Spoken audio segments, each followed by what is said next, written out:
muito bem-vindos a mais uma edição do nosso podcast VVV, Vendas, Velhos e Vinhos. Eu do lado do meu grande amigo Zé Geraldo de longa data, vamos falar... E aí, pessoal, como estão?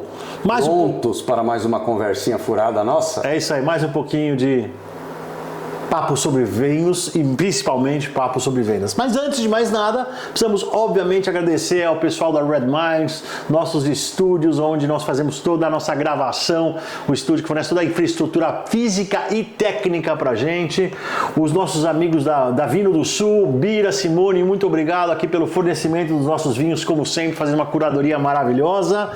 E se você ainda não assina o nosso canal, assine o nosso canal, ative o sininho, dá um joinha para o algoritmo do Google entender a importância desse vídeo e poder compartilhar com outras pessoas, e também compartilhe o nosso vídeo com seus amigos, porque isso ajuda a espalhar um pouquinho conhecimento e as ideias que a gente vai trazer aqui. E comente. Ah, claro. Comente, bem ou mal, mas comente, a gente gosta muito dos seus comentários. Muito bem, eu estava conversando com o Zé antes da gente sentar aqui para gravar esse podcast. Eu quero dizer, o que nós vamos falar? Eu falei, Zé, e se a gente falar sobre a estratégia de comunicação com o prospect? Como estruturar a estratégia de comunicação com o prospect? O Zé gostou da ideia, e aí eu busquei aqui nas minhas metodologias um passo a passo, eu vou trazer esse passo a passo e a gente vai, como sempre, batendo bola e conversando, né, Zé?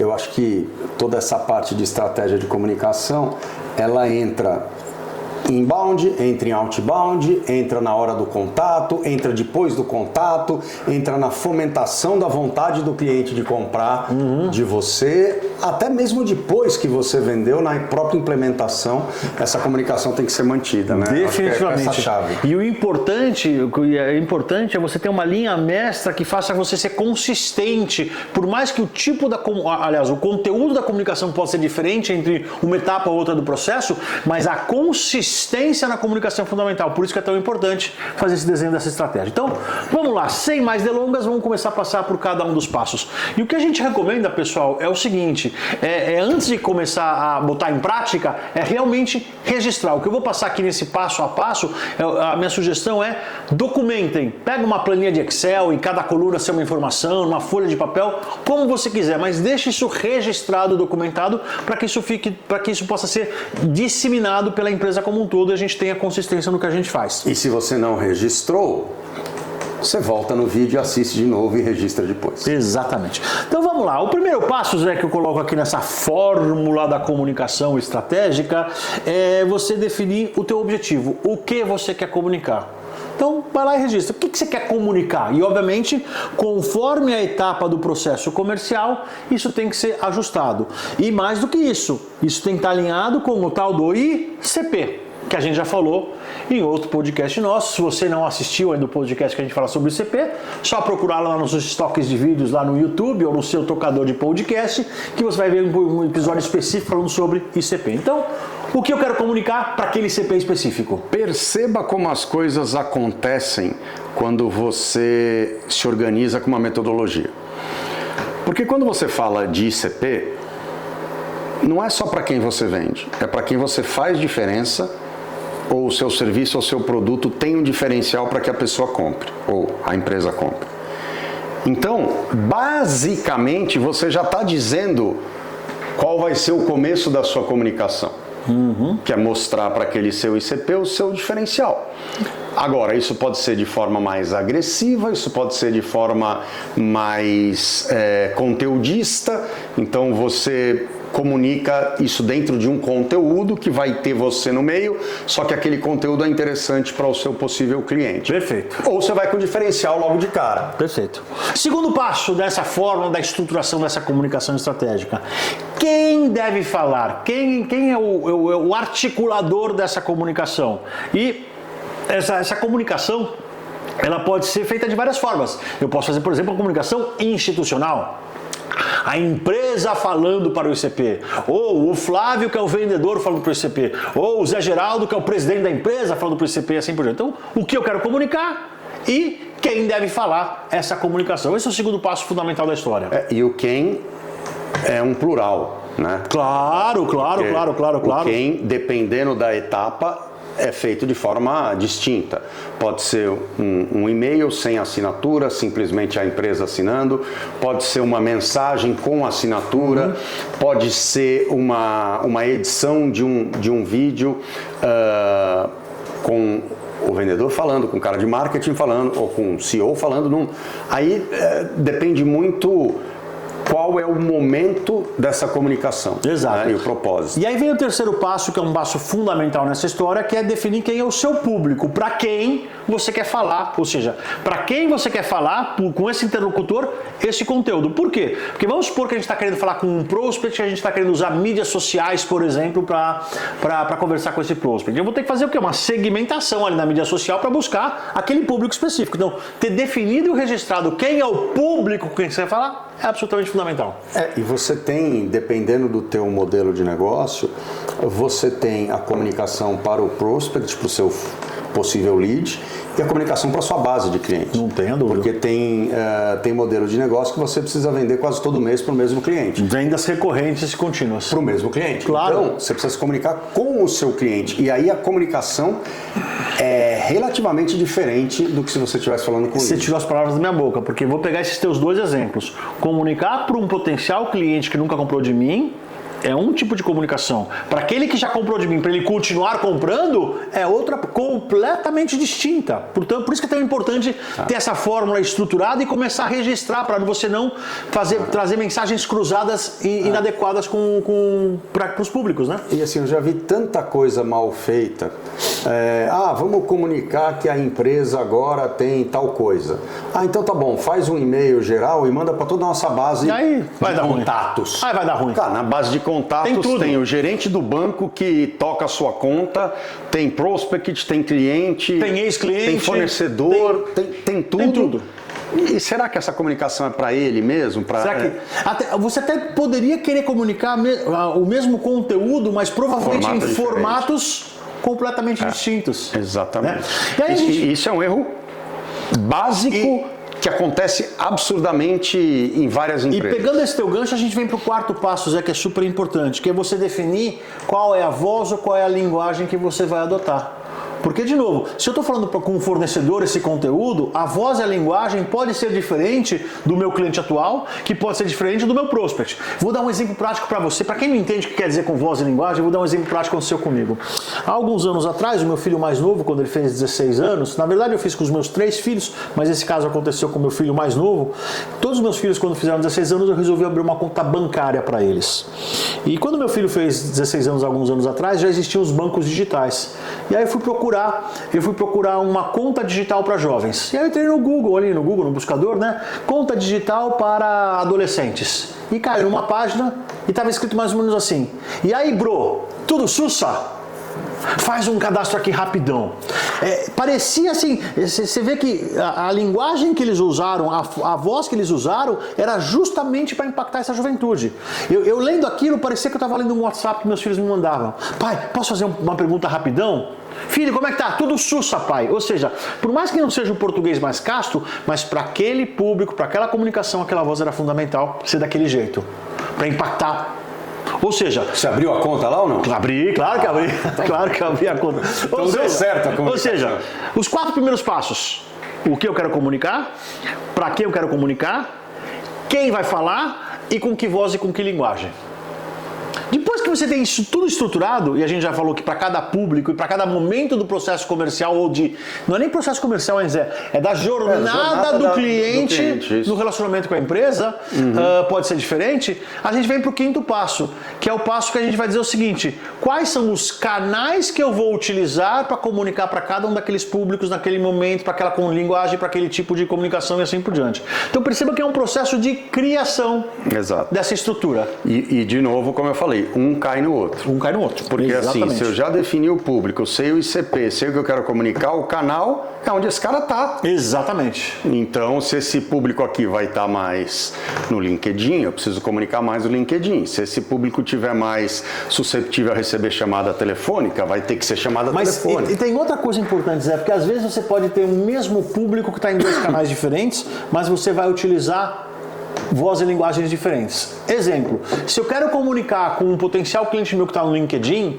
por ser uma plataforma de negócios, a minha voz e linguagem tem que ser muito mais séria e serena do que se eu vou comunicar, por exemplo, no Instagram, que é uma plataforma... E o mesmo Flávio, o mesmo Zé está nos dois, só que com espíritos completamente diferentes. Portanto, provavelmente conteúdo, voz e linguagem tem que ser diferentes para aquele mesmo interlocutor. Por isso que é tão importante, mais uma vez, ter isso registrado, pensado e estruturado. O sexto passo, uma vez que eu defini quais são os canais que eu vou comunicar, é você começar a definir qual é a frequência e o tipo de comunicação que você vai fazer ali. Ou seja, basicamente, quais são as ações, conteúdo e frequência que você vai fazer. Então, LinkedIn eu vou colocar toda semana, Instagram eu tenho que colocar 3 vezes por semana, sei lá, estou jogando aqui ao vento 2 exemplos de 2 redes que a gente falou agora há pouco. Então, definindo isso é fundamental. Pois não. E essa constância é muito delicada e você tem que pensar, tudo sai do ICP, né? É esse ICP que eu quero atingir. Esse ICP costuma estar em tal lugar, mas o quanto eu devo me comunicar com ele para não me tornar chato, inconveniente, mas eu preciso ser interessante. E às vezes ele não me vê, então eu preciso relembrar ele de novo de mim. E aí comete-se o erro sempre de dosar errado, errando na quantidade. Então assim, não, ficou tão legal esse vídeo aí que a gente fez. Vamos tascar todo dia. Todo dia um pouquinho e tal. Você começa a se tornar chato, cansativo e o possível cliente pode até pegar ranço de você. Ou não aguento mais esse cara. Ou outro erro que pode acontecer também, você até pode botar uma frequência boa, mas de repente está comunicando um vídeo num lugar que ele não quer ver aquele vídeo. Que é o momento de lazer dele. Ele está no momento de lazer, está vindo com um vídeo de trabalho. Ou vice-versa, está vindo com um vídeo de trazer no momento de trabalho dele. Não, vocês todos devem ter exemplo quando vocês estão no YouTube e o YouTube joga uma propaganda ou para o vídeo e joga outro. Aqueles vídeos são muito chatos. Você tem os vídeos que vocês gostam, que é legal, apareceu de vez em quando e tal, mas tem uns que você fala, não aguento mais o cara falando disso. A interrupção é um saco, né? Não aguento mais o cara falando disso.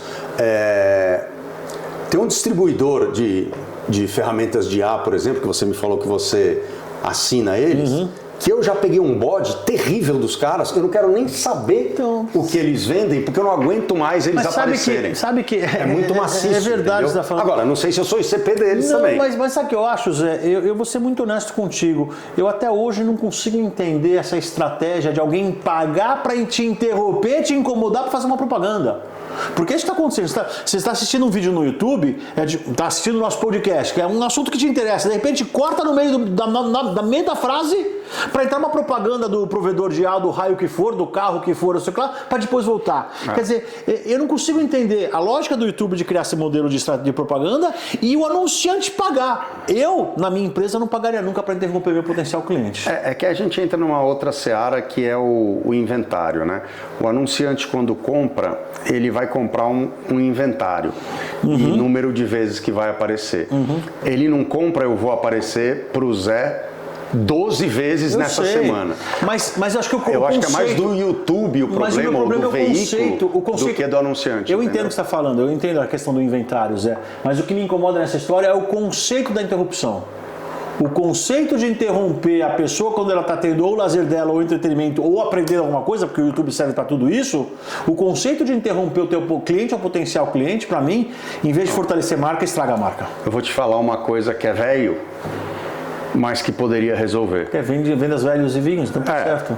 Você lembra como é que era na televisão? Sim. Você estava vendo uma novela, aí tinha comercial. Parava, você já sabia que ia ter o comercial. Se você quisesse levantar para ir no banheiro, voltar, pegar uma água, ou você assistia o comercial. Mas não tinha surpresa, você sabia que num capítulo de novela ia ter 4 comerciais. Beleza. Eu acho que os veículos tinham que fazer isso. Exato. Exatamente a mesma coisa. Faz comercial, mas não de uma hora para outra. Não, coloca aqui, ó, o nosso podcast, por exemplo, é um modelo que tem 3 comerciais durante o podcast. Beleza, todo mundo já sabe. Mas começou faz pouco tempo, né? Se a gente pensar em longevidade, Faz quanto tempo a gente tem esse modelo? 10 anos? 12 anos? Ainda está. Mas Ele ainda está melhorando. Eu acho que a interrupção é algo que me incomoda, me incomoda profundamente. Mas enfim, Zé, vamos abrir o nosso vinho, que a gente está chegando mais ou menos na metade do nosso tempo. Esse eu faço questão de você abrir, porque é com cera. Você tem dificuldade, né? Não, é que vai me dar mais trabalho, então eu não... Você vai ver como não dá trabalho nenhum. Primeiro, vamos falar um pouquinho desse vinho. Em primeiro lugar, de novo, segundo, porque eu já falei isso de novo, né? Anteriormente, Bira Simone, Vinho do Sul, muito obrigado pela curadoria e fornecimento dos nossos vinhos. Esse é vinho de uma vinícola que eu confesso que eu não conheço, Zé, eu vou debutar nela agora. Chama Artiste. Eu também não conheço. Do Rio Grande do Sul, mais uma vez um vinho nacional. É um vinho que ele tem um álcool relativamente baixo, ele tem 11,5 de álcool, que hoje em dia para vinho moderno é até pouco. É um vinho de uma produção pequena, são apenas 600 garrafas, essa é a garrafa número 574 de 600. E o que eu achei interessante são duas coisas. Primeiro, ele é um corte que ele traz duas uvas muito tradicionais e que se deram muito bem no sul do Brasil, 45% Merlot e 45% Cabernet Franc, e tem 10% de Alicante Bouschet. Tá? Mas o que eu também achei interessante é que você lendo aqui o rótulo, ele fala que ele tem 12 meses de maturação em barricas de acácia, que é uma madeira nacional, que não é comum colocar vinho para envelhecer. E quando eles colocam, eles não falam. Traz um aroma. A acácia não traz sabor para o vinho, mas traz aroma. E carvalho francês e americano. Então você tem 3 tipos de barricas: francês, americano e acácia. Eu confesso que não tem informação aqui na garrafa, e eu não tenho a informação que eu tentei buscar, mas eu não consegui lá no site da vinícola, se por acaso cada um dos vinhos, cada uma das uvas, antes de fazer o corte, foi vinificada em um desses 3 barris, ou foi depois de ter feito o corte e foi colocado nos 3 barris, um pouquinho em cada. Enfim, então essa informação eu sinto muito, mas eu não consigo passar. Para explicar para o Zé, quando você tem uma garrafa com cera, para você abrir é só meter o saca-rolha. Então, eu acho que está errado isso. Eu prefiro serrar em cima. Mas aí faz uma sujeirada. Mas... O segredo só é você passar um paninho com álcool, dar uma lavadinha aqui para limpar aqui a. Só que quando você faz isso, você pode trazer. Ah, que bonito, ele não conseguindo. Aí, ó. Você pode trazer a cera para dentro da garrafa. E agora pode ter entrado cera dentro da garrafa. Não entrou. O problema é que a rolha se partiu e se... Vocês estão vendo? É bom, porque se fosse comigo, ele ia falar que eu não sei fazer. Não sabe mesmo, Zé. Você é um... Aí ele passa... Você é um Zé Mané. Vergonha toda. Zé Mané. Ai, tira o resto da rolha. Vamos tirar o resto da rolha. Pus muito saca-rolha aqui. Aqui, ó. Pronto, resolvido o assunto. Pessoal, uma coisa para vocês, aproveitando o Flávio abrindo o vinho. Se vocês tiverem sugestões de pautas, sugestões de assuntos que vocês querem que nós abordemos, né? ou repetimos mesmo, pode ser que vai mais profundamente em tal coisa, tal. Manda pra gente, porque a gente está fazendo a pauta desse ano todo, agora de 2026, e aí a gente já colocaria dentro disso, beleza? É isso aí. Pronto. Mas só de cerveja eu tô sentindo um aroma assim espetacular. Nariz bom, hein? Saúde. Saúde, meu amigo. Saúde, meus amigos. Saúde. Nariz bom, hein? Diferente. Um vinho diferente. Foge um pouquinho do lugar comum, né? Mas bem interessante o vinho, hein? Bem bom. Como ele tem menos álcool, ele não dá aquela pancada do álcool.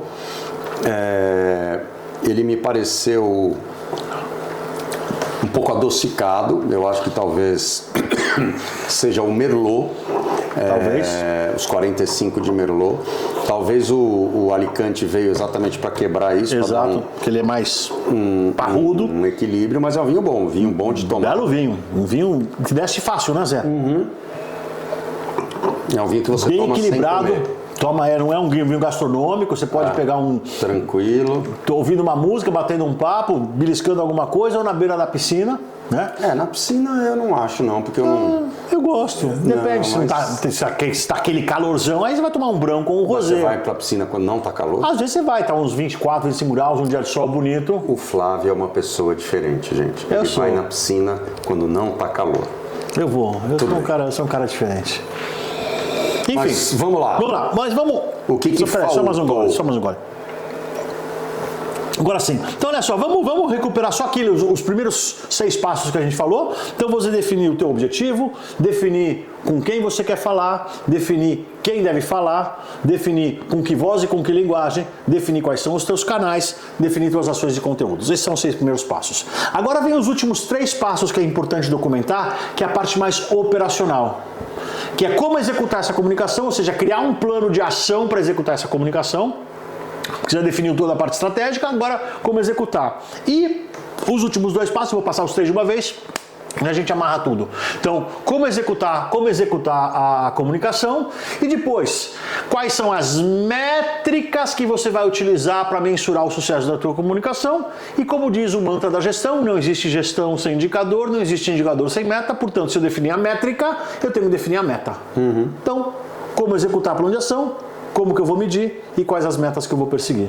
E com isso você tem os 9 passos dessa forma da estruturação da comunicação estratégica de uma empresa. E aí acho que se junta muito marketing e vendas, né? Porque provavelmente no planejamento estratégico de marketing do ano, você já deveria ter colocado algo sobre comunicação para clientes ou para leads. E aí nessa hora você faz o plano tático de como vai ser, para quem vai ser, como você vai fazer. E cada veículo ou cada lugar que você for buscar esse lead ou ou falar com o seu cliente, você vai ter que ter métrica diferente. Porque, por exemplo, vamos usar uma métrica aqui, e-mail marketing.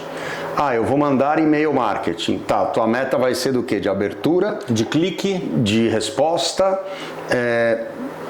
Na verdade, importa o que você achar que é o correto. Claro. Né? Então eu acho que eu quero abertura. Tá bom, qual que é a tua meta de abertura? A minha meta de abertura é 10%, 5%. Perfeito. Então já sabemos que é isso. Vou usar o WhatsApp com um link. Né? Qual que é a tua métrica? É a abertura do WhatsApp ou a pessoa clicar no link do WhatsApp e assim por diante. Por isso que é importante definir quais são os canais para depois você poder explodir em ação e métrica. Porque e meta. Vídeo, por exemplo, eu posso colocar métrica de tempo assistido. Claro. Então, olha que coisa. Não é quem clicou, não é quem começou a assistir. A minha métrica é, sei lá, quem viu até meio vídeo, porque eu vou ter um CTA, né? Call to action, né? Um call to action antes da metade. Para quem não conhece, call to action basicamente é um incentivo para o teu cliente ou para o cliente fazer alguma coisa, seja o que for. Aquele objetivo que você definiu para aquela comunicação. Isso. E aí o KPI que você está colocando é tempo de assistir o vídeo. Do vídeo assistido pelas pessoas. E tudo isso, todos eles não precisam ser iguais, podem ser diferentes, mas todos eles têm que estar somados para que você consiga chegar no ponto da estratégia que você programou. Ou seja, estamos chegando aqui no finalzinho do nosso podcast, Zé, mas eu acho que talvez eu queria fazer não recapitular os 9 passos que eu acabei de recapitular, mas eu acho que a mensagem central, além dos 9 passos, a importância de documentar ele, é justamente você estruturar, pensar, documentar, planejar para depois executar. E aí eu vou contar, inclusive, eu não sei se eu já te contei essa história não, é uma frase que o Abraham Lincoln falava. O Abraham Lincoln tinha uma frase que ele falava o seguinte, o Abraham Lincoln, para quem não sabe, né, foi um dos primeiros e mais importantes presidentes dos Estados Unidos, ele falava o seguinte: se eu tivesse 4 horas para cortar uma árvore, eu passaria 3 horas afiando meu machado. Trazendo para o nosso dia de hoje, está dizendo o seguinte: se você tem que executar alguma coisa, antes de sair executando, planeje, porque quanto mais você planejar antes de executar, maior a chance da sua execução ser bem feita e você conseguir melhores resultados. É isso que a gente está propondo com essa metodologia da forma da comunicação com o seu potencial cliente, com o seu cliente, ou seja, com quem for. Para você primeiro planejar, para depois sair fazendo. Porque infelizmente esse é um erro muito comum que eu vejo em muitos clientes que eu já atendi, que eu atendo até hoje, que saem fazendo sem planejar. E ao sair fazendo sem planejar, faz mal feito, tem retrabalho, ou faz errado e pode até se queimar em algum aspecto num relacionamento porque não planejou antes. E tem uma coisa também que é o seguinte: quando você planeja bem e você vai implementar e não dá certo, existe grande chance do problema estar na implementação. Então você consegue localizar o problema e consertar o problema. Claro que pode ser na estratégia, porque se a estratégia foi errada, na execução vai ser errado também. Mas se você gasta as 4 horas, como na tua frase, na parte de estratégia e deixa 1 hora para execução, a chance de você errar na estratégia é menor. É bem menor. E outras coisas também podem ser usadas em formato de teste. Claro. Então, é assim, a estratégia é essa, vamos para a implementação, mas antes da implementação, deixa eu fazer um teste. Testar a opção A, a opção B, qual funciona melhor e aí vai fazendo ajuste. Sei lá, vamos falar qualquer coisa aqui. Eu vou fazer campanha com e-mail marketing, eu vou ter vídeo no YouTube, eu vou ter impulsionamento na Meta e eu vou ter compra de palavras no Google, tá? As 4 coisas que eu vou fazer. Quanto que eu, na estratégia, coloquei de budget para cada uma delas? Coloquei 10 mil reais por ano para cada uma delas, sei lá. Faz um teste com 500 reais em cada uma delas. Porque talvez você possa redirecionar por 15 mil numa, 5 mil na outra. Exatamente. Claro. Entenda o que aconteceu e depois faz a calibragem. Exato. E bota o valor total. Sempre é possível fazer isso. E aí a gente testa se a estratégia que a gente bolou, ela de fato pode performar bem na execução, né? É simples, mas também já vem muito erro. Eficaz. É simples, mas é eficaz. Porque e muita você gente gasta não dinheiro faz. de bobeira. E pior ainda, né? Porque se você não, que às vezes é nessa calibragem que você resolve o problema, e se você não fizer o teste, você gasta todo o teu budget e fala, foi uma porcaria a estratégia. E talvez fosse uma questão só de calibragem. Tira um pouquinho daqui, põe um pouquinho mais ali e a coisa vai rodar. Então, fazer esses ajustes é fundamental. Por isso que, de novo a frase do Abraham Lincoln, se eu tivesse 4 horas para cortar uma árvore, eu investiria 3 horas afiando o machado para na última hora cortar a árvore com eficiência. E voltando ao ponto, que eu acho que pode ser um tema de um próximo podcast, é onde o marketing e vendas eles se juntam, né? Por isso que eu acredito cada vez mais que nós vamos ter um cara que vai mandar em vendas, em marketing, em negócios, que eu não sei se ele vai chamar CMO, não sei se ele vai chamar CRO, eu não sei que ele vai ser. Mas esse cara vai ter que ter as duas coisas juntas, porque depois do digital, a área de marketing começou a grudar de forma muito forte na área de vendas e vice-versa. Então, acho que elas vão acabar se tornando não uma área só, porque vendas é vendas, marketing é marketing. Embaixo o mesmo guarda-chuva, duas áreas. A mesma estrutura. Você vê que tudo que a gente falou hoje nesse podcast tem a ver com os dois. Mas sabe que isso está falando é tão importante, tão verdadeiro, que hoje em dia eu defendo junto aos meus clientes, sempre que eu entro nessa discussão, exatamente isso que eu acabei de falar. Que você tem um único guarda-chuva, com eventualmente um único líder que seja responsável por marketing e por vendas, porque, de novo, eles têm que andar cada vez mais de mãos dadas.